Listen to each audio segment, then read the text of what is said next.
Thank you for having me. This shirt is actually from Korea too. So I was looking at my wardrobe the other day, and it's composed completely of animals or robots, or in this case, robot animals. So be it. There we go. And yeah, thanks everyone for coming. And I will just go through this talk. I'll take my time. Gigi has asked me to take my time. It's a bit more raw than some of my other talks because it's a product that's we haven't shipped yet or anything, but I thought it was timely to share with you guys what we're going through, given that many of you are working on ZK and other privacy preserving stuff, as well as ML, ZKML, all that. There is an ML aspect to this. And as I go through, feel free to stop and ask me questions and all of that. So we can just stretch this out, take your time. With that, so the title is a survey of privacy approaches for a novel blockchain application. I guess I could just give also a very brief background of myself. I spent almost 20 years doing AI for designing CAD tools focusing on analog circuits. A lot of large-scale AI, parallel computing, all that crazy stuff. And then in 2013, I closed that chapter and went full-time in blockchain, initially building NFTs on Bitcoin. But we were too early, I guess 8 years too early or so. So we pivoted to doing a big chain DB, which was a blockchain database. But that was really focused on enterprise. That was 2015, 2016, too early for enterprise. So we were really missing the permissionless side of blockchain. So we decided, and I was also missing AI. So we thought a lot about it, and we realized that we found a lot of interesting problems where blockchain could help AI. And within that, all the roads pointed to decentralized data markets. That was the hardest problem in AI. How do you get lots of data into the hands of AI people? How do you preserve privacy? How do you monetize? All of these things. And Ocean, so with that, we created Ocean Protocol. That's been the focus ever since, decentralized data markets. Along the way, we had to solve decentralized access control really well. So this is things like, token-gated APIs, token-gated dApps, all of that. But it's key to decentralized data markets as well. And when we say data, it's really data for AI. It's not just raw data, but it's also along the whole data lifecycle, raw data, feature vectors, trained models, and predictions. So, we've built everything we set out to build in Ocean as of a couple of years ago, actually. And since that time, we've been really focusing more and more on traction, on getting users, interesting users, and so on. And you can summarize what Ocean's doing in terms of top-down, bottom-up DeFi. Top-down, it's helping like the European government. They've got this initiative called Gaia-X as a European-wide data sharing initiative. Basically, it's because Angela Merkel didn't like Obama wiretapping your phone, but it evolved into this initiative. And when they announced it, we're like, this is really cool because it's basically this back to Ocean. They announced it, I think, in 2018. So there's a team within the Ocean ecosystem working closely with the Gaia-X community to help roll that out and implement it. I think without Ocean, maybe it would have been another OSI, which was this basically competitor to TCP/IP from Europe that failed in the 80s. But because we're helping out and it's running and working and so on, then we're hopeful for that. So there's things like that, or working with enterprises like Daimler. They've got a data marketplace called Centric, and so on. So that's top down. Bottom up, it's really the community. People who are building startups on top of Ocean for things like their own decentralized data marketplaces for various verticals, automotive or agricultural, medical, and so on. Decentralized Kaggle competitions, DeFi times data science, and so on. So lots of interesting things there. And then we said, okay, internally as a team in Ocean, we've been thinking about this for years and years and years, about what might work, what might not. We've observed what the community is doing. And we said, okay, what can we do internally if we were going to build that product ourselves that's sitting on top of the Ocean stack, that uses the Ocean stack? What could have a really big bang for the buck?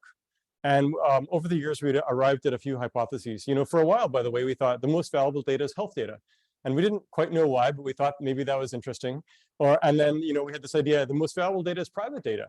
Although now I realize it's only private because it's valuable, and they're trying to keep it private because they haven't monetized it yet. So we had it backwards. But now it's sort of, like the running hypothesis is the following. If you think about supply chains of data or anything else, where's the most valuable step in the supply chain? So I'm going to use the example of coffee. I've just on the tail end of a world trip. I spent 6 months in South America, 6 months in Asia, and we actually stayed at a coffee farm in Costa Rica. It's actually, there's a hotel right by the city of San Jose that you can stay at. It's just amazing. But they will sell a whole sack of coffee, a whole sack like this, for about $5, €5, right? A whole sack. And I see all the effort that goes in, that the farmers have to go into that, picking by hand, all this, cleaning, etc. It's quite remarkable. At the end of the day, they only get $5 for it, right? And it's not like, I grew up on a farm in rural Canada, and for a bushel of wheat, it's about sort of almost like a sack. It's $2, right? Yet at the same time, what about the opposite end, right? For coffee, a sack of coffee, $5, but you go to Starbucks, it's $5 just for a cup of coffee, which maybe uses a few beans at most, right? So one end of the supply chain is the coffee farmer in Costa Rica. The opposite end, right before the consumer consumes that coffee, Starbucks, they're making $5. So where do you want to be? You want to be the Starbucks. But once you've established that there's people consuming this for coffee, then you can work backwards, and you can trickle down the value created by Starbucks backwards through the distributors, the refiners, the roasters, the distributors, refiners, the farmers, right?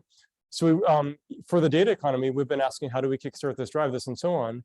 And we also had hypothesis, start with the suppliers, start with the consumers, do the whole supply chain at once. So we're focusing now with this new product on the prediction side of things. Why? Because in the supply chain, from raw data to cleaned data to feature vectors to models to predictions, once you have a prediction, someone can take it and act on it, right? But then the question is, where do you want the predictions? Do you want the predictions in medical, for example? Well, you could come up with a neural network or AI model that makes predictions to predict whether someone has cancer or not, say brain cancer. But if you're going to sell that, it's going to take you 5 to 10 years of FDA approval, et cetera, right? Or drug discovery is even longer, right? So, so medical, it's very high value, but it's very slow. So you can actually take 2 dimensions for this. Dimension number 1 is, how quickly can you go through the cycle of data value creation? So from the time that someone buys the data to the time that you've monetized it, how quickly can you go through it? So medical, you're talking 10 years.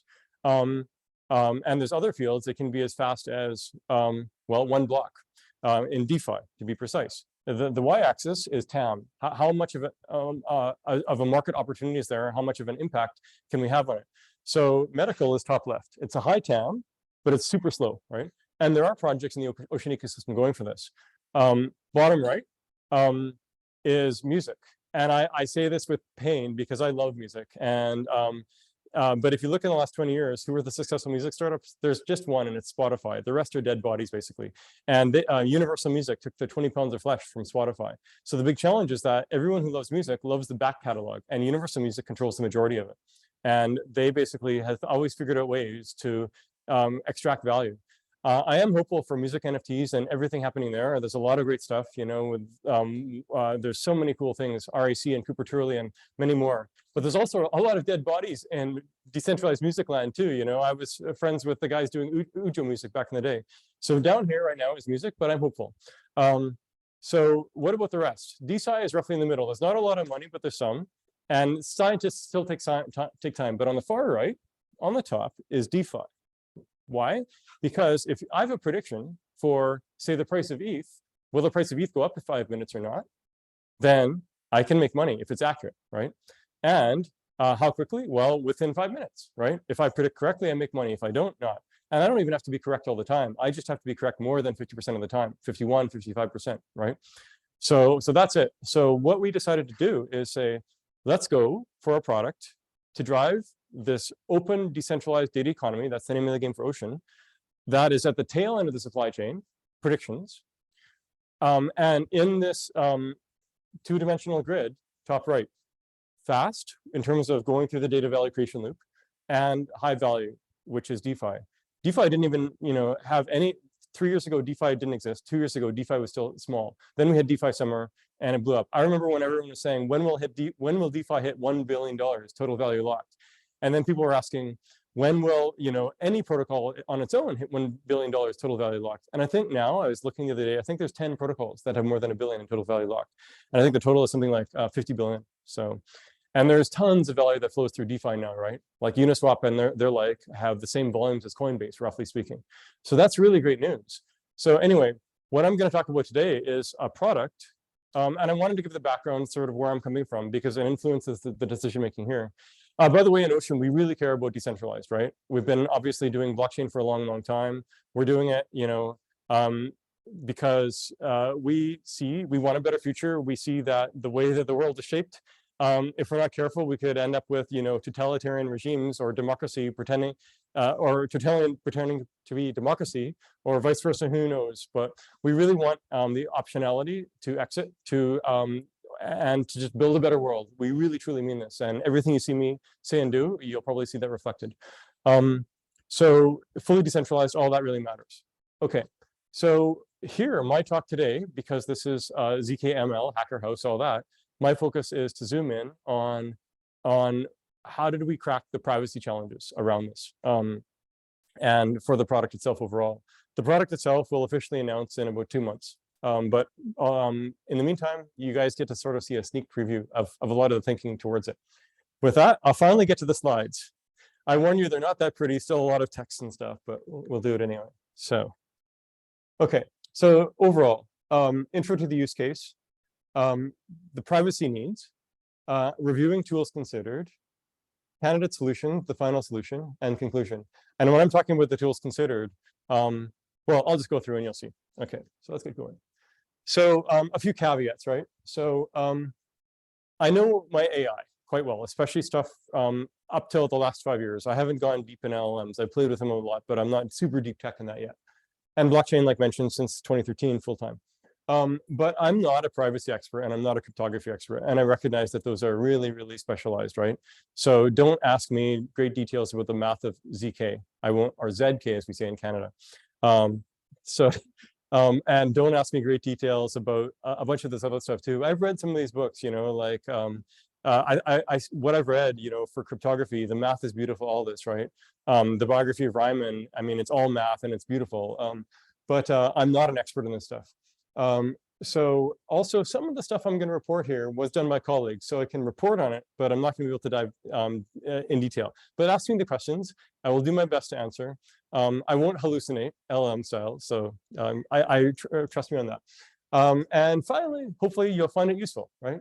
And if not, so be it, but hopefully you find it useful. If not, at least entertaining, right? So like Elon Musk likes to say, the most likely outcome is the most entertaining.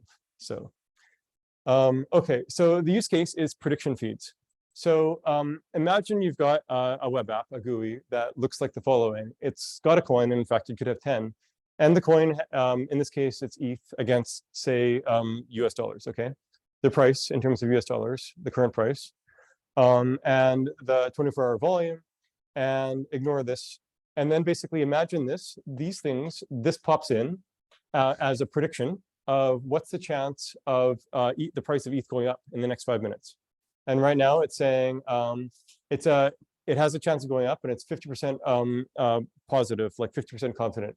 And then after that, the one previously, this is just as wrapping up right now, it was 30% confident, and it's just wrapping up. And then these are the things that are historically happening. So this is always shifting like this: pop in, shift, okay? So if it has 100% bull, it's like buy, right? If it's 0% bull, then it's like right on the fence, right? And if it's 100% bear, short, if you're willing to short, and so on. So that's what it looks like. This is an example of an interface, but I'm showing this also to visualize to you, because the heart of this is not the interface. The heart of this is a data feed, right? And traditional data feeds are APIs, right? And most blockchain data you buy these days, you buy from APIs from Kaiko data or Alchemy, whatever. But with Ocean, actually, you can get APIs, native Web3, right? So you can get token-gated REST APIs, but you can also simply buy data from the chain directly, right? That's sitting on the chain, and it's all tokenized, all of this, right? I won't get into that here, but this is what Ocean is built for, right? So here, imagine that you're buying a data feed directly Web3 native via Ocean. And once you buy that, it's a subscription for 24 hours. And you get to see this. You get to see whether this, every 5 minutes, it's going to pop. It's going to tell you it's going up or it's going down with some confidence level, okay? And and you can buy one feed at a time, and there's going to be thousands of these feeds over time. So, so you can call this a prediction feed. You could call it a future oracle. Actually, the true definition of an oracle In blockchain land, we have kind of the wrong definition. In blockchain land, basically, it's like what Chainlink does, all that, where it's taking a value somewhere else and putting it on chain such that you can trust it. But it's current values. The true definition of an oracle is basically giving the truth, whether it's the current value or a future value, right? But if you think about Matrix, the movie, the oracle there, she's predicting the future, right? So, but there's a unified definition that is basically true, whether it's a thing in the future that's true or a current thing that's true. So that's the proper definition of oracle. Anyway, you could call this a future oracle, but it's a prediction, of course. Or you might ask, why don't you call this a prediction market? Well, this isn't quite prediction markets. What those are typically, you know, will Biden win the presidency when is that even happening? 2024? So there's a prediction market for that, assuming it's 2024. I don't track closely enough, I guess. And there's one for Trump and a few others too, right? And so you can bet on that right now. It's far out, but as we get closer and closer, then there'll be more and more bets and so on. And eventually it'll either be concluded yes or no, Biden did win or not. And if he won and you bet that he won, you make money. If not, you don't, of course. So think of it like that, but instead of a time scale of a year or two, it's a time scale of 5 minutes. So an iterated prediction market for the same question again and again and again. Is ETH going up again and again and again? Okay. So with this, we use Ocean infrastructure to post the feed for sale, tokenized data marketplace. And this is targeting pro and semi-pro traders, people who can write scripts that consume this to have trading bots to work with this, right? So this is an input to a trading bot. And then, so they have to know Python, they have to know compute infrastructure. We do have a GUI for the top of the funnel that would actually give one feed for free, likely the Bitcoin one, we'll see. And to build intuition, because then you get a feel for the feed. This is literally a feed, right?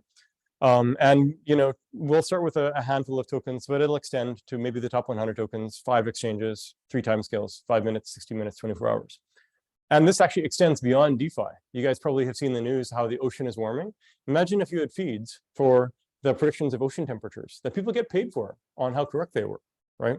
That would be very useful. Or for real estate, many other use cases. So we're starting with this. We're starting with DeFi because top right.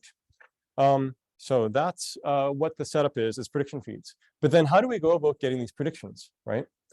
So there's a baseline. It could be a single party making each prediction via AI ML.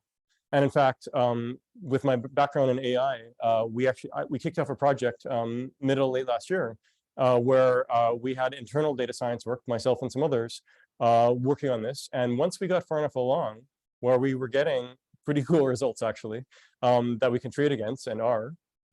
Once we had that, then we're like, okay, we can ship this product, right? Like we can start building this actual product that does the whole thing. But do we want to ship it as an individual feed sold by the Ocean core team? It's kind of not really our wheelhouse to try to do that. We're really a protocol project. We're trying to drive Ocean the project, right? And what if other people come along and they publish their own feeds, maybe using Ocean infrastructure? It causes a problem for the traders. Which feeds do you buy, right? But coming from the AI world, there's this idea of bagging in AI where it's wisdom of the crowd. You can have a whole bunch of different models. And if you stack those models and then you combine them in just the right way, then they're getting more accurate than anyone individually. And the key thing is that these models need to be uncorrelated. It's kind of like if you've read Ray Dalio's book Principles, he talks about how if you want to do well with investments, you don't just have one investment, all your eggs in one basket, or 10 investments that are all correlated. You actually want to have a bunch of uncorrelated investments. And once you're at 20, it's like you have infinity investments, but they have to be uncorrelated. And in fact, if you have 5 uncorrelated investments, you're in pretty good shape already, okay? So this idea works across the board, basically, where you want to have a bunch of different predictions, in this case, that are relatively uncorrelated, you know, sufficiently independent, right? So wisdom of the crowd. So in AI land, there is a very well-known technique called random forests. And what it does is it combines together 1,000 models, decision tree models called carts, and each cart is statistically independent from the next cart. And the way that you get it is you have your raw training data, and then you basically draw 1,000 different training sets, and you train a model in each training set. And then you get all 1,000 models to predict, and you average the results. That's just one approach. But you can also have, you know, 100 different people making their own predictions, 100 different models, and then you get the results. And in fact, Numerai does that. For the TradFi case, right? Using some DeFi tooling. So Numerai, they're actually very close in some ways here. And I know Richard Craib and deeply respect him and what Numerai has done, really awesome team. And they're killing it, by the way, in their stats and how they're doing. So how they work is they have data scientists can come in and they can make they're given a data set, and it's basically they have to build a model from that data set that predicts the price of 500 different stocks tomorrow, basically 24 hours in advance. Okay, and they don't know which of these stocks are. And but you make a prediction, and when you make the prediction, you have to stake against the prediction. And then what Numerai does is they take all the predictions, they aggregate them, they trade against them, and then from the trading profits they make, they give that back to the people that made the predictions. So no one can see that aggregated trading value, that aggregated value, except for Numerai. It's central, and they're doing this all centralized. Although I do know that they've wanted to do this decentralized for years and years. So Richard and I have been talking, so we'll keep going there, and at some point it will happen, I'm sure. But they're focusing on TradFi, and their customers are in Wall Street or on stocks and stuff. In the world of DeFi, as far as I know, there's nothing like this, and we're focusing just on tokens right now, of course, right? So what does this mean? In Ocean, the setup is you have a bunch of people, 5 or 20 people, each submitting predictions. Will the price of ETH go up in 5 minutes or not? Okay, so I submit, and I have high confidence, so I stake with 100 Ocean tokens, maybe 1,000 Ocean. I'm very confident. That's about $400 these days. Christian, he's very confident too. He thinks it's going up. He says, I think it's going up. I stake 1,000 Ocean. Gigi, she stakes too, but you're staking down. Sorry, she's running away. Sorry. She's not very confident though. She thinks it's going down. She stakes 50 Ocean. Okay. And so then basically 5 minutes passes, and then from that, once we're making predictions, anyone else can come along and ask, pay the money to get this aggregated prediction, and the aggregated prediction is the stake weighted sum. So it's 1,000 for me times up plus 1,000 for Christian times up plus 50 for Gigi times down. It's a -1, right? And that works out to and then it gets scaled such that a value of 0.0 means 100% bearish, 1.0 means 100% bullish, and a value of 0.5 means in the middle. Value of 0.6 is mildly bullish. Okay, so that's what traders can come along and buy. And when you buy a subscription that lasts for 24 hours. That's what we're setting it to. So you don't have to buy just one 5-minute interval at a time. It can be 24 hours. Okay, so basically that's what's happening. You're getting to summarize, it's taking each individual's prediction value and stake. It's aggregating them in the stake weighted way. And then the aggregated prediction value and confidence is being sold, right? So then what happens to me? I made the prediction, Christian made the prediction, and Gigi made the prediction. That's if it goes up, then Gigi's, she gets her 50 Ocean slashed, and 25 goes to me, 25 goes to Christian, because we staked equally. If someone had come, maybe also a bunch of people bought the feed, they spent $1,000, or it's spread to such that it was $1,000 going to this 5-minute interval. That 5,000, did I say 5,000 or 1,000? 5,000. So that 5,000, 2,500 would go to me, 2,500 to Christian. If I stake 10 times more than Christian, I would get 10 times more. So basically, we as predictors get revenue from the slashing of the people who are wrong, and from the people who have bought the prediction feeds. Okay, and so over time, if I'm doing badly as predicting, I'm going to leave. So, and if I'm doing well, I'm going to double down and stake more. So over time, the accuracy should go up. But of course, people can play their games. So that's how it looks. And we asked ourselves, how do we implement this, right? But we really care about decentralization, all of this. If we wanted, we could do this all fully centralized. And in fact, we could just have an API even, so there's no smart contract anywhere in any of this, right? But we don't want that. We really want this decentralized, et cetera. And so how do we go about doing that? And I'm going to talk about what we want. One other thing I'll mention is there's actually, I'll just keep going. Okay. So here's the privacy needs. So if you're, a privacy person, yes, go ahead. If you can go back to one slide. Also speaking about Numerai, is it true that it's zero sum? So you just have all the profits of the trades and distribute it to the people that are right, and the other ones get slashed? Or they also get profits from they get slashed. So the slashing, I don't know where the slashing goes, but I'm guessing among the stakers. But then there's also, the winnings from the trades. They get the people who did the predictions get 80% of the winnings, and 20% goes to Numerai.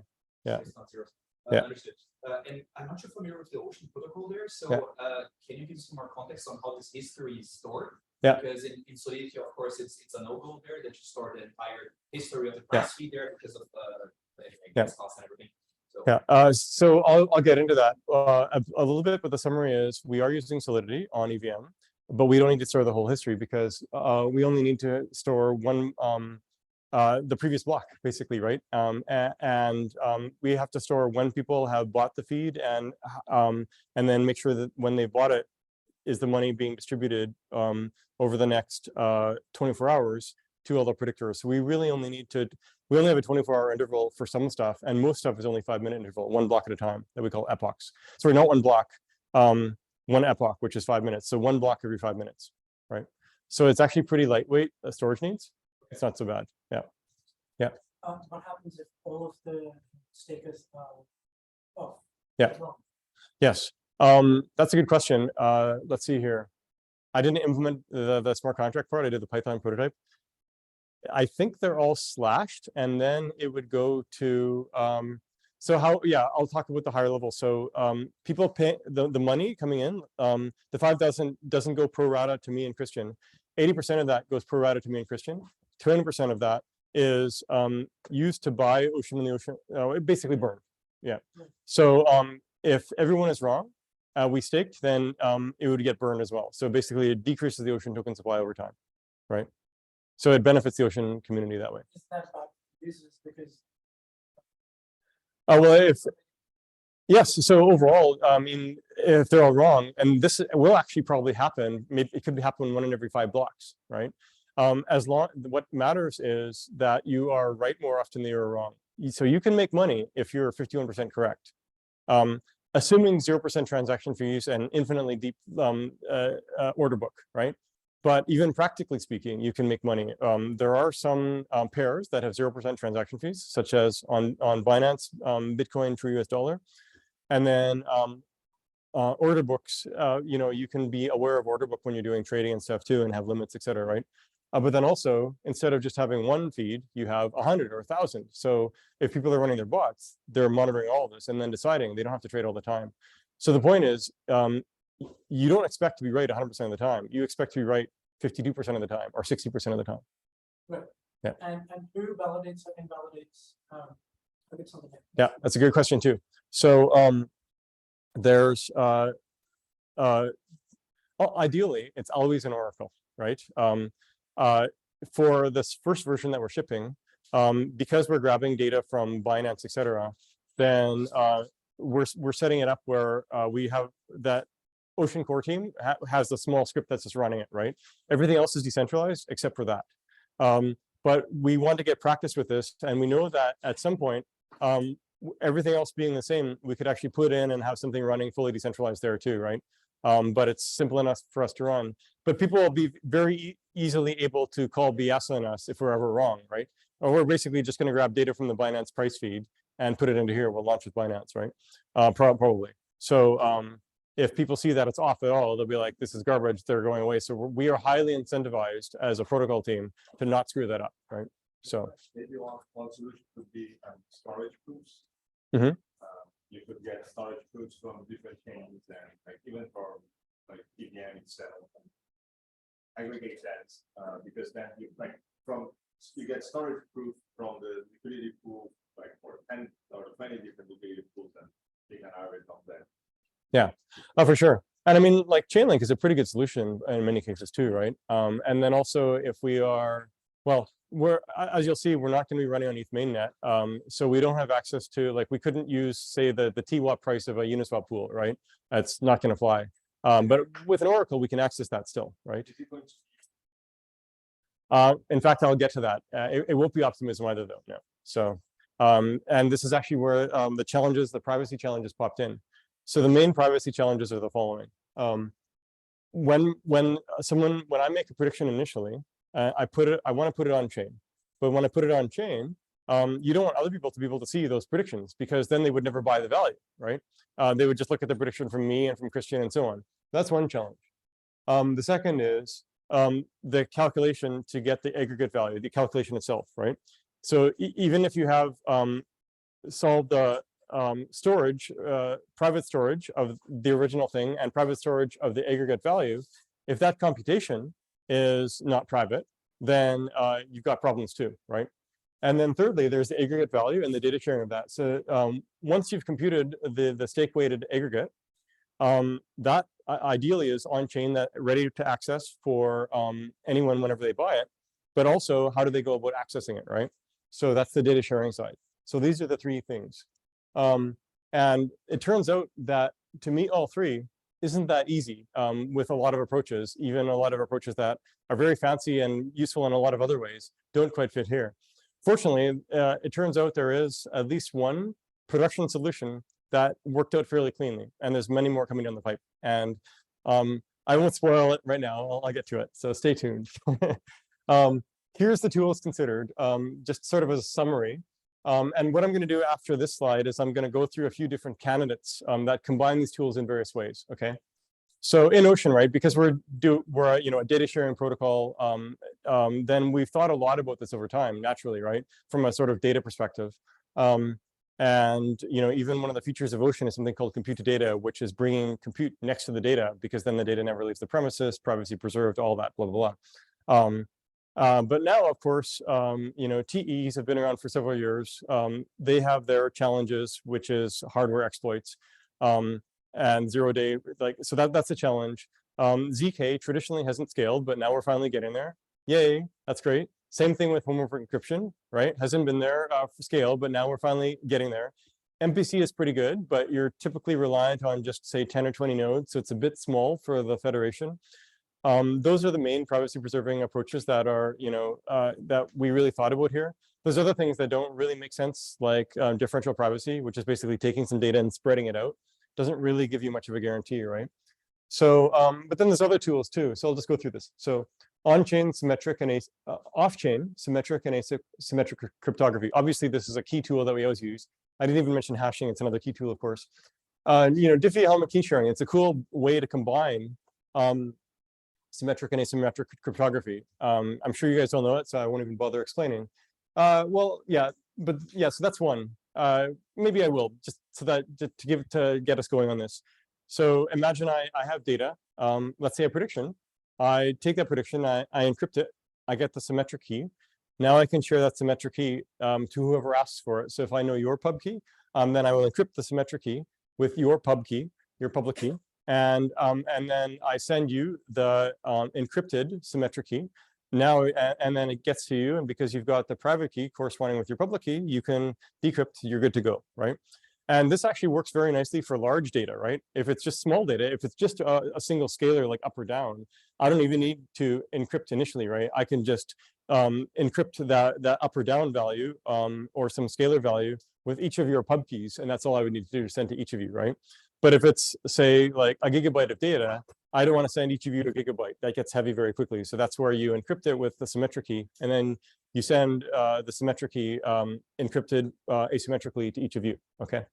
So, and then Diffie-Hellman key sharing is basically how do you get the symmetric key back and forth with the pub keys.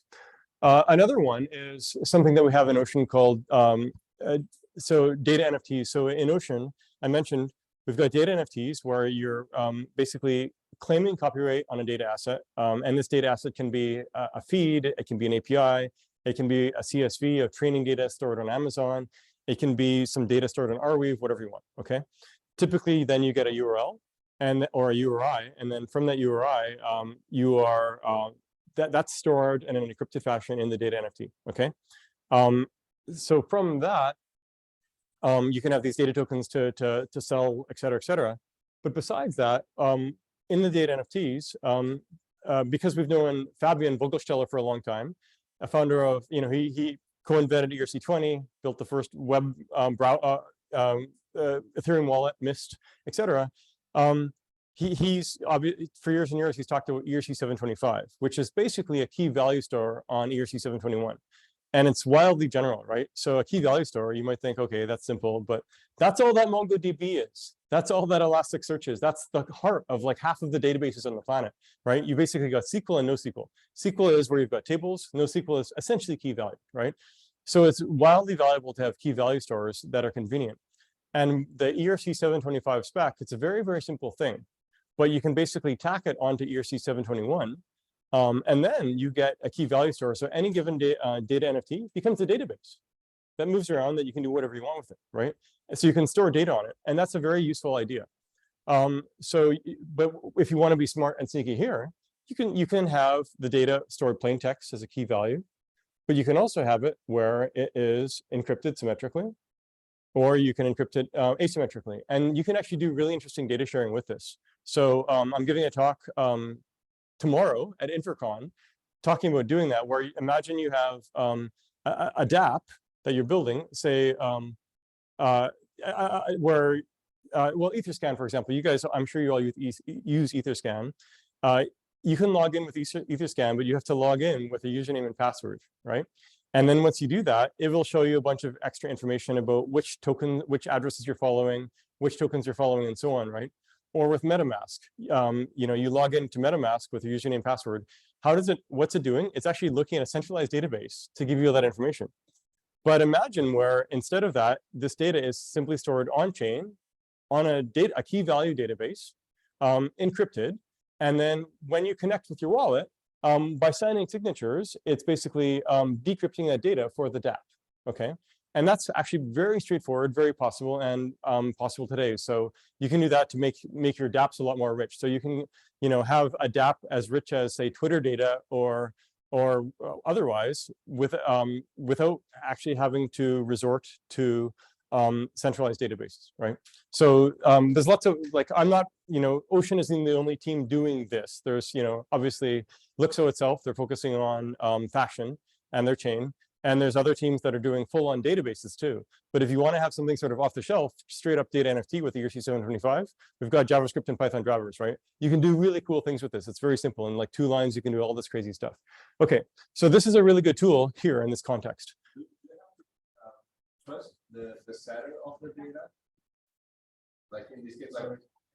Okay, thanks. Yes. So, cheers. Like for example, are you considering that the data will be stored and not going to be changed anymore? Yeah.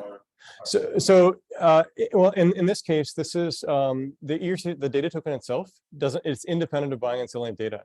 Anyone can just use it as a key value store, and then you can set up permissions about who can read and who can write and so on. But for the use case here, you mean?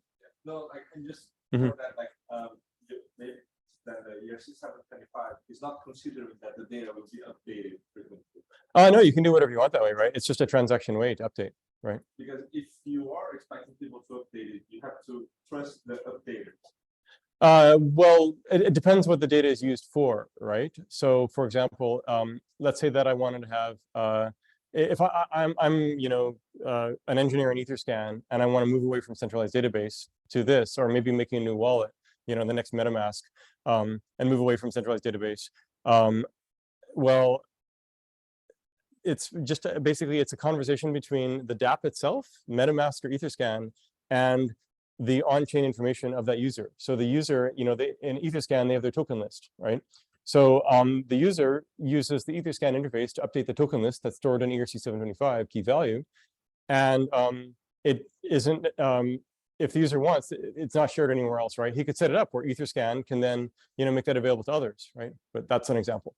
So, but my point here is this is just a tool, because just like Diffie-Hellman is a fun way to play with symmetric and asymmetric to share, secret information across public channels, you can do some interesting stuff, because now you can have that with state, right? And so you can use this actually as a public channel, right, as an example. And you can use handshaking within the browser as a public channel too. On-chain asymmetric cryptography. So this basically means, can I have a private key that gets reassembled on-chain? And this is what threshold cryptography does really nicely, right? Like lit protocol. And so, they've been around for a couple of years. So there's also threshold.network. And this stuff is maturing quite nicely, right? So you can do a lot of cool things that you couldn't do before with that. On-chain homomorphic encryption. This is still pretty young, but there's paleo crypto schemes there. And I'll show later, but we played with that. So it's actually kind of cool. You can write Solidity code that takes in encrypted data, does computation on it, Solidity style, and then spits out the encrypted result, all in Solidity, which actually I didn't even know this was even possible. Then one of our engineers did, Barkai. I'm like, shit, Barkai, good job. So that's pretty cool that you can do on-chain homomorphic encryption, right? And that's with Solidity. When you're in WASM land, it's that much simpler, but we're restricting ourselves to EVM land because everything's Ocean is EVM. On-chain, off-chain, local homomorphic encryption. So a good example there is Zama, right? Their Zama library used to be called Concrete. Now it's just more general. So they've got a Python library where you can, manipulate NumPy arrays. You can do machine learning, etc. And it's already quite easy to use. I played with it a lot. And so that allows you to do compute, but it doesn't answer the storage stuff, but it allows you to do compute. So the aggregation stuff. All the HE stuff is really around the compute, right? Compared to the storage. There's actually, interestingly, a company called Kornami that does off-chain cloud HE. And so basically think like EC2, Amazon Elastic Compute Cloud, but where everything is fully homomorphic encryption, right?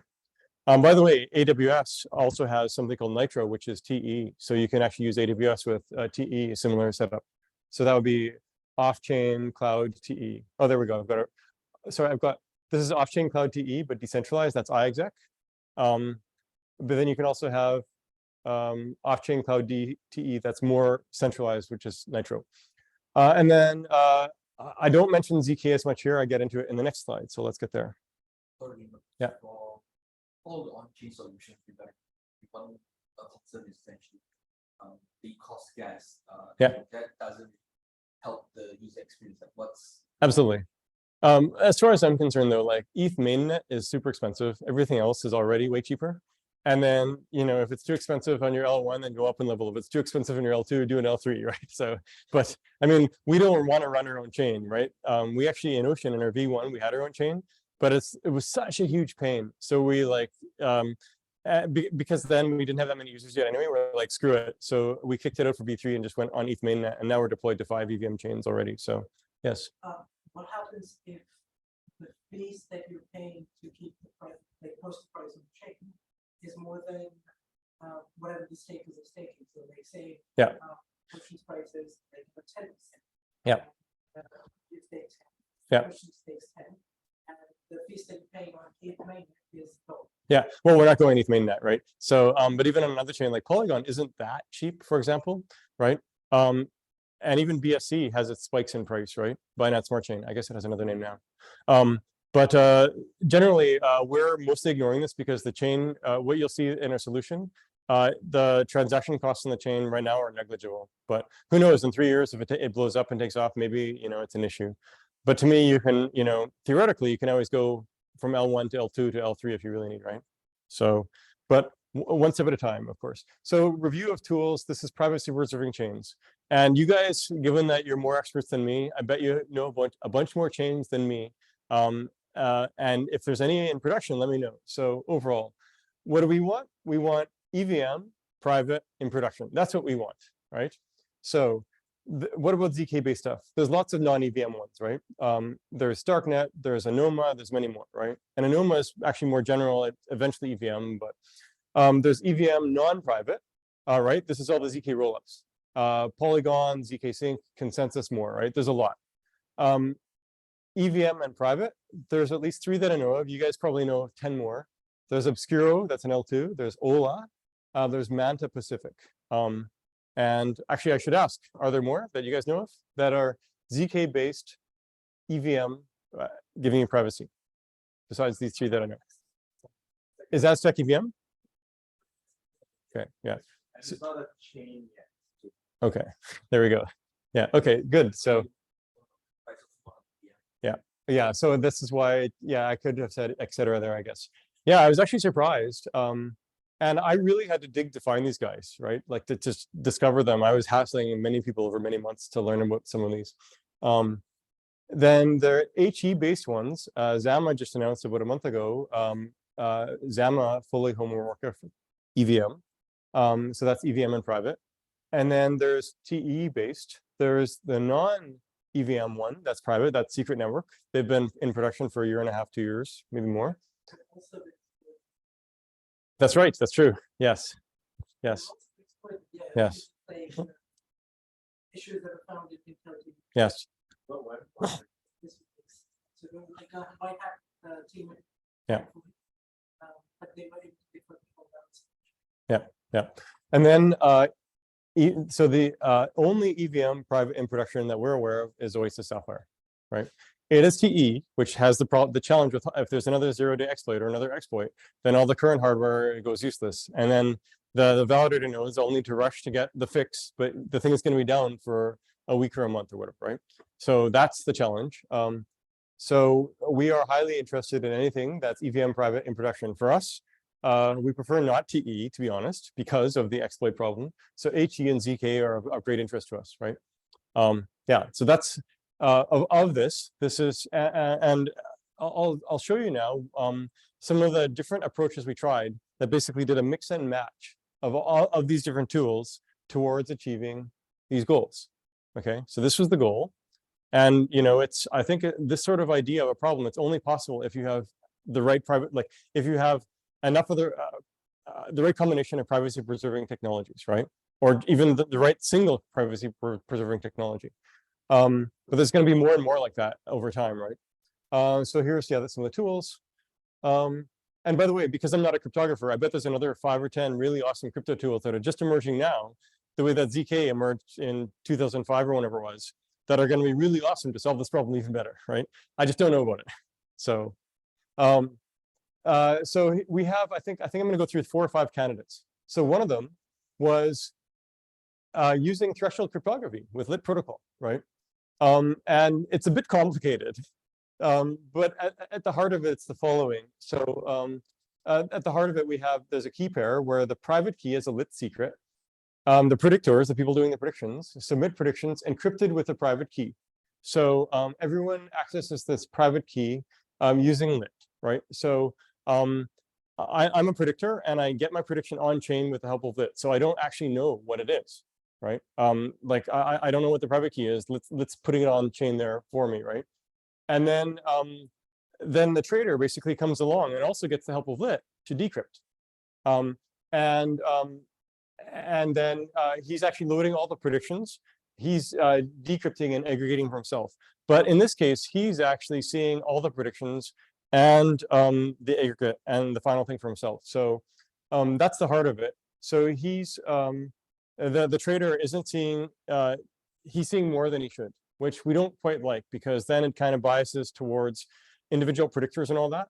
And that gets dangerous over time in the sense of we really want this shelling point to come to this single data token feed, because otherwise it gets really, really hard as sort of from a UX perspective for users and all this, for traders. It's much better if you go to one place where you know that it's going to be there, and over time, on average, it's going to get better, better, better, better. If in the end, if we had to ship with this, we would have, but that was the biggest challenge. And also this, yeah, the aggregated prediction value is not made readily available. And this actually causes another problem, which is the bigger problem, which means when it comes time to pay the users based on the predictors based on their predictions, how do we do it? We would have to do the aggregating ourselves or have some other incentive around that, right? Which gets sloppy too, right? We can do it. It's not the end of the world, but it's slightly sloppy. So this is possible. And the big trick, like I said, basically using your lit as your middleman, if you can get away with it. And we're not entirely sure if we could get away with it too, actually, honestly, because it might be asking too much from lit protocol. Yes, it can reassemble private keys, but in this handoff from the individual values to the computation to the final values, is it really going to work? So we were going to build a prototype for this, but then we thought of better ideas that were that solved the problems better yet. So it might work. By the way, we had like literally 30 ideas, and of those 30 ideas, it distilled into about 5 that actually had a fighting chance, just to give you a feel. So you're seeing the distillation. So the next one, on-chain homomorphic encryption with Paylier's crypto scheme. So here the predictors are submitting individual predictions on-chain, encrypted via, say, some public key that we specify. Okay, so it's asymmetrically encrypted. Then the Solidity smart contract uses Paylor to aggregate the calculations. Okay, no problem, no problem. And then provide that encrypted aggregated cred val via public view function. Good, good.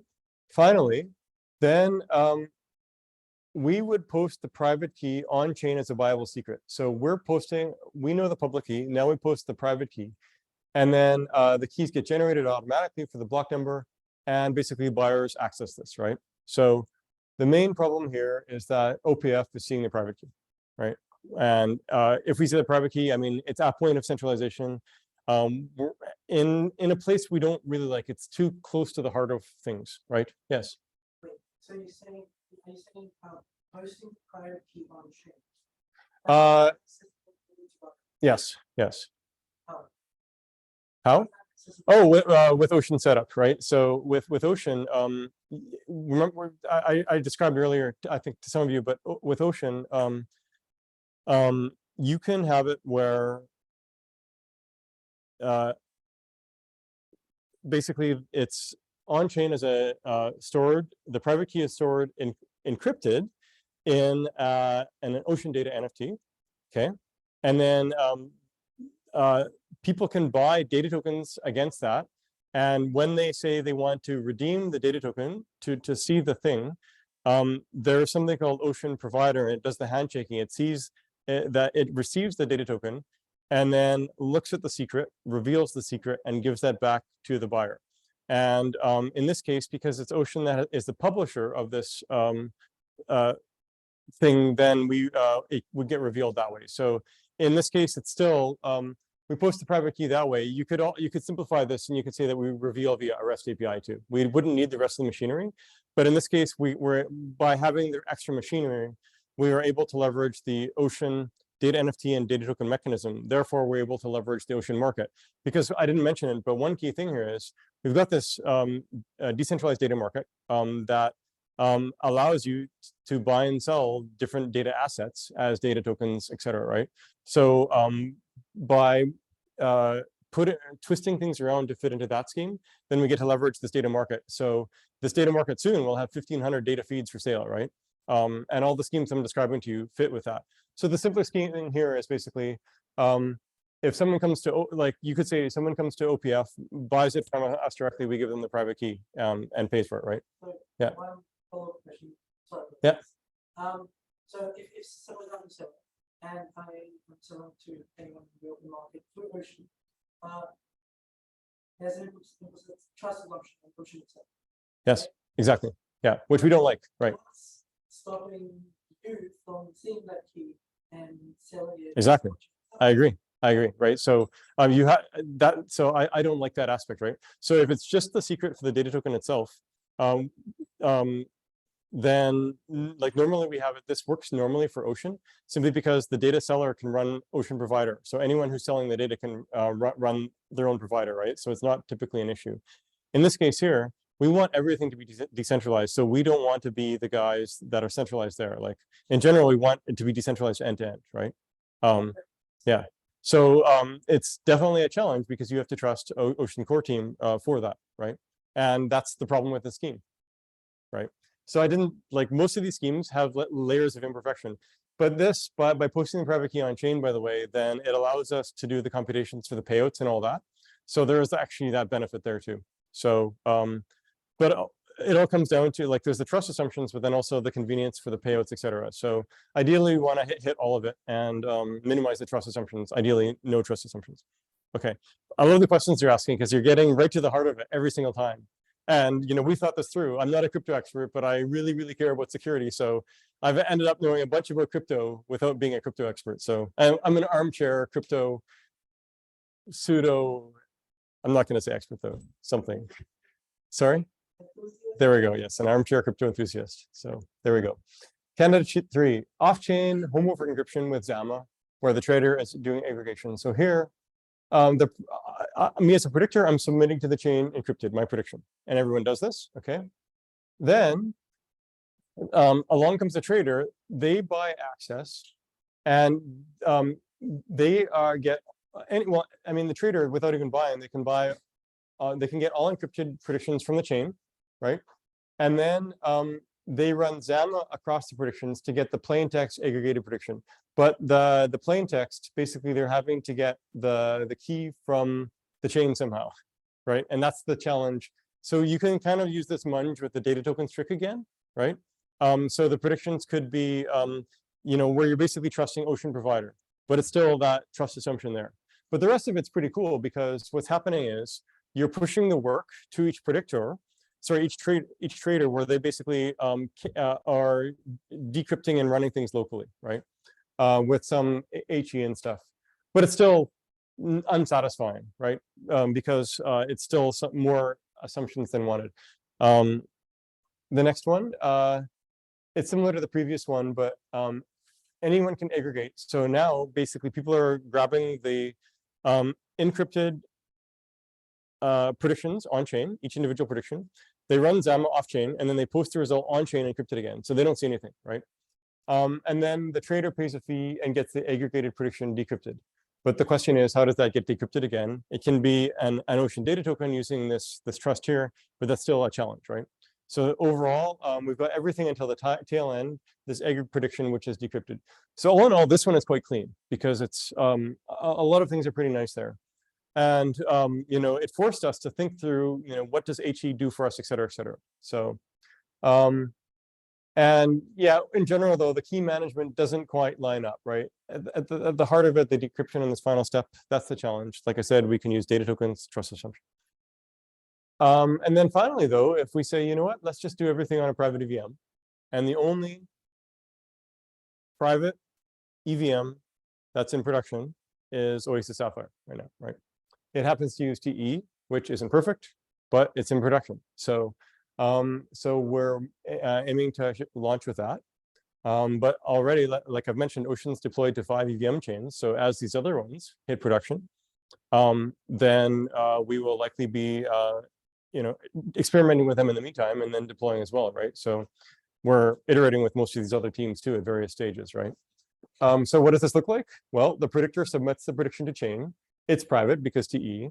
The trader, they get an aggregated prediction value of block X via these steps. They pay a fee, and they request the aggregated pred val. It's computed on the fly on chain, right? Solidity. It's private because TE, and then the aggregated pred val is returned to trader. And here it's just some handshaking. And we have data token set up here too, but it's all clean because TE gives us cleanness there too. So we don't actually, there's no trust assumptions here except for the hardware exploit. That's the only trust assumption, which is quite nice. And then the other one, which is for doing the payouts, you need to have the true value. And in this case, Ocean core team is submitting the true value every 5 minutes with a bot.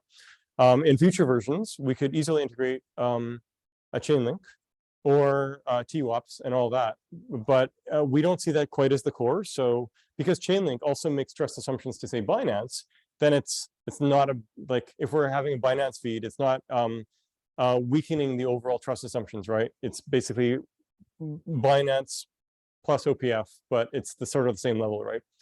So overall, that's this is very simple, right? This was really easy to build. How we were building it, we were actually writing all these prototypes in Python, but our Python code looks like Solidity.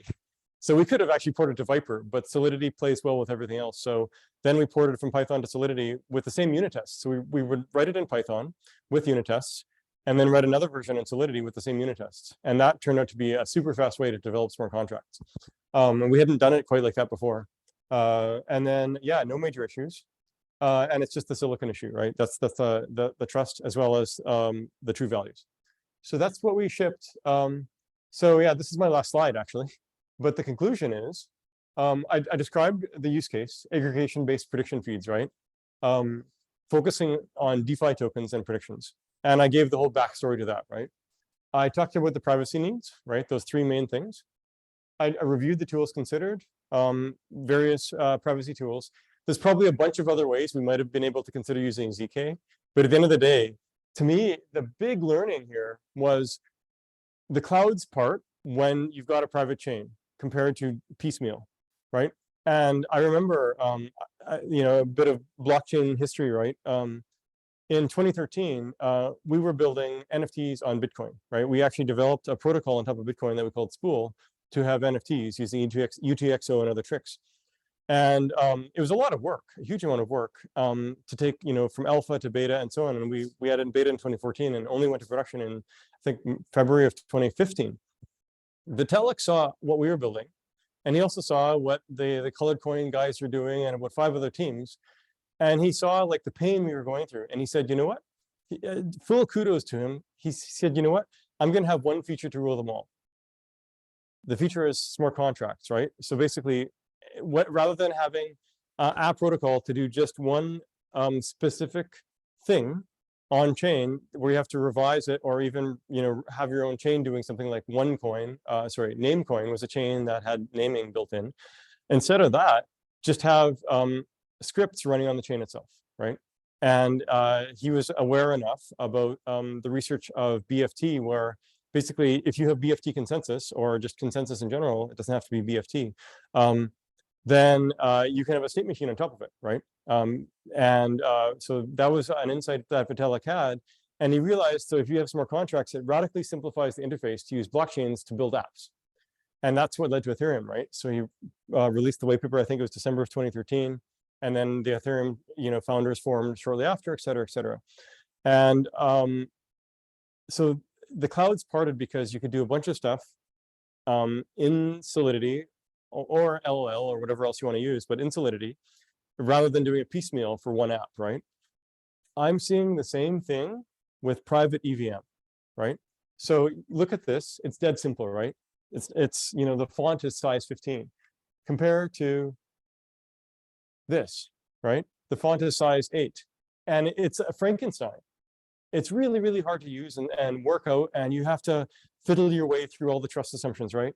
And these ones, they're a bit simpler in terms of the number of words, but overall, it's still there. It's messy in the transition from going, as you go from one piece to the next, right? Managing the private key between the pieces is really hard, right? It's really tough to reason about and think through.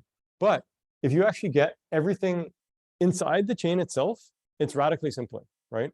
So I've become very bullish on all the private EVM stuff compared to the piecemeal stuff. Simply because the clouds part, it's a much easier UX in the same way that Ethereum was a much easier UX compared to people building apps on Bitcoin before or forking Bitcoin. And I was there, right? So I was there for that. I'm there for this. And that makes me extremely bullish on this. So I just want to report that. So for those of you working on ZK, that's, I think, a big takeaway is that if you do it end to end on chain or even at the dApp level, one level above, the clouds will part for your dApp builders. So I'll stop there and see if there's more questions. Wouldn't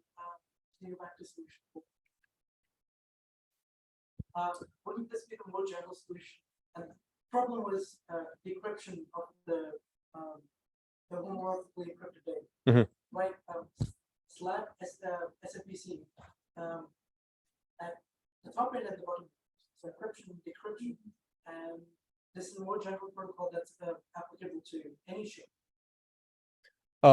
Yes, so that was actually one big benefit, was that all of these, except for the private chain, you could have on any other chain. That's true. Like any EVM, you don't have to rely on private EVM, right?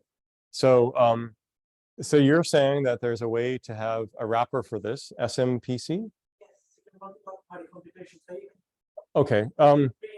say, yeah. Let's start with. I know MPC. Yeah, I just didn't ever. Okay, so yeah, I guess you can describe it for everyone's sake. Actually, maybe go ahead. So take 10 nodes at the very start. Mhm. We'll take a small set. We can data. They will each get shares Mhm. of some private data, and they're able to, based on that private data, they're independently able to compute a certain value Mhm.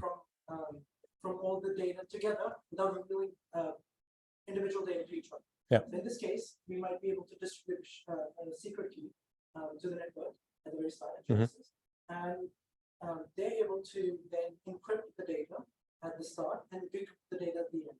And you can have mistake and of course flashing as well in case if the network disagrees. And this will be a network solution. So I mean, that's very similar then to lit protocol, because you're basically lit also does, both MPC and threshold cryptography are about 10 or 30 nodes that basically shard a key, right? They're responsible for reassembling some private key, right? And so we worked through it all, and at least in this case, it didn't work, right? But maybe what you're describing maybe is where it's combining with HE, and that's what makes it work. So homomorphic encryption, the only difficult part is encryption itself Mhm. Of the data. After that, it's free for all to do any operations on it, Mhm. especially if you're talking about fully homomorphic encryption. Mhm. You have multiplication and then addition as well. Right. You can do whatever. And then the harder part, the second hard part is the decryption of the data. Mhm. Once all the operations Mhm. have been done, someone has to securely decrypt the data Mhm. to make it public. Yeah. In this case, it can be done through ABC. Right. Yeah, well, MPC, or it could be threshold cryptography, right? Right. Yeah. Yeah. So let's see here. That could, yeah, I mean, at a glance, it feels like it could work as well here, right? Like basically wrapping the, key sharding here, key aggregation here, at the last mile. Yeah, the great part of this one was it's the user that's doing the aggregation of the data, and that's a very batch. Yeah. So we don't have any implicit trust assumption on any Yeah. other party actor. Yeah. And if you can somehow remove the hard part of encryption, the decryption itself, then you solve it. Yeah, that. And I'm wondering, does the key management line up in this? So you have private key. Yeah, it would be One key forever, because there's only one MPC network. You need to do distribution securely once, and that's it. The same encryption decryption can happen again. right, because when people are submitting the predictions, they are submitting the predictions. They also use the lit protocol to submit the predictions encrypted on chain, right? Or MPC, right? Yeah. Like threshold cryptography or MPC. Okay. Okay. But thank you so much. It was very insightful, and just thank you. Great. Thank you. Yes. Yes. Thank you for Yeah, I mean, I think also overall, we can maybe if there's more questions, otherwise we can just sit around and talk this way. Sorry? Oh, yes. It's Christian. Why don't you describe the AI hackathon augment, because you've been helping. There were a few other people that are in the AI space at Station F on Tuesday and Wednesday. We have a few bounties in the ocean track. So one track is around code creating, which is pretty much how you make use of the ability to tokenize different assets and see that one some sort of most create a solution, whether it be GitHub links, whether it be an AI application, whether it be cool data sets. Another one is on the social track, and that one's really more kind of being collaborative and kind of adding more social features to the kind of motion protocol ecosystem. Really allowing people to have like profiles that they can use, like being able to add comments rating on motion assets. And the third track was and the third track was around kind of using smart wallets. So that one is really kind of appropriate, kind of all the abilities to have with smart wallets, such as being able to do transaction bundling, having multi-sig, and you can use that to kind of create data down with the protocol. Those are our three tracks, and then there's a few other sponsors that are in there all the way from using just foundation models or a few others there. But I'm encouraged to do our track. Then I'm pretty cool. If anyone comes here and also has a fun idea, it doesn't necessarily fall into one of those tracks. We're pretty open to this ad hoc spinning up a new one. Because I'm pretty much if you want to do something cool, like I'll help you support. I figure out which direction to do it, like get you something. I've also shared the link. Yeah. Whoever maybe just like coolest ideas, we're also be in a room for like a bunch of hours and see what we can do. Yeah, I think there's last I heard a few days ago, there was 100 people signed up, so there's probably 130 or something by now, right? People got worked on an application before that. So wow. It ends up fully like being a person. Wow. Okay. Then station I think like you can only have it if you want about 100 people. I don't want anyone to sign. Okay. But it's gonna be open also like through the night. And so like if you really want to do some hardcore stuff, like come over there. Cool. But it'll be pretty open at night. That would be like Also, if any of you guys can't get enough of my talking, I'm speaking tomorrow morning at InfraCon, and then the day after at ECC on token engineering topics. So, thank you. Early September. So yes, yeah, it's going to be very fun, I think, because it's, if you're a trader, it's going to be pure alpha, right? But there's going to be very interesting dynamics of the people buying it and then that affecting the price, right? So, but then of course, if you want to be doing well as a predictor, you're going to want to keep upping your game in prediction against this. So I can't wait to see what happens. One other thing too, if any of you guys are good at AI, and some of you are here, there's going to be a very good, you can make money being a predictor. So as a trader or a predictor, and it's not just, we're basically going to boost it with sales, sort of like a liquidity mining program, but instead of liquidity mining, it's going to be the equivalent of about $10,000 a week of sales to buy these data tokens. And that's going to go directly. Think of it like another trader that's buying this, but going to all the predictors, and they're getting paid pro rata based on how accurate they are and how much they've staked. So if you are interested in becoming a predictor, the way to do it is practice predicting the price of ETH. We've actually been running competitions with Notion since last fall for predicting the price of ETH to help tee up and teach our community. And the next version of that competition is actually going to be now weekly. We're going to announce that, I think, next week, called Challenge Data Farming. So every week it's predict the price of ETH. And every Wednesday at midnight, you're going to have to predict the price of ETH at 12:05, 12:10, 12:15, all the way up to 1 o'clock. And whoever has the most accurate predictions in terms of lowest error will win 2,500 Ocean. So about $1,000 worth of Ocean. And then there's a second and a third prize too. So that's going to be weekly. And think of that as a way to onboard to being a predictor doing this, real time all the time, right? So yeah, for the data scientists in the room or the adventurous people, and we're going to make it easy for people too. We already have GitHub repos made for where you can take and fork if you want to become a predictor or a trader or whatever, right? So thank you again. Yes.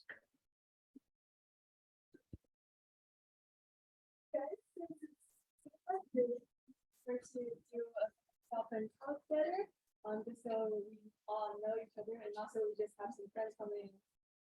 So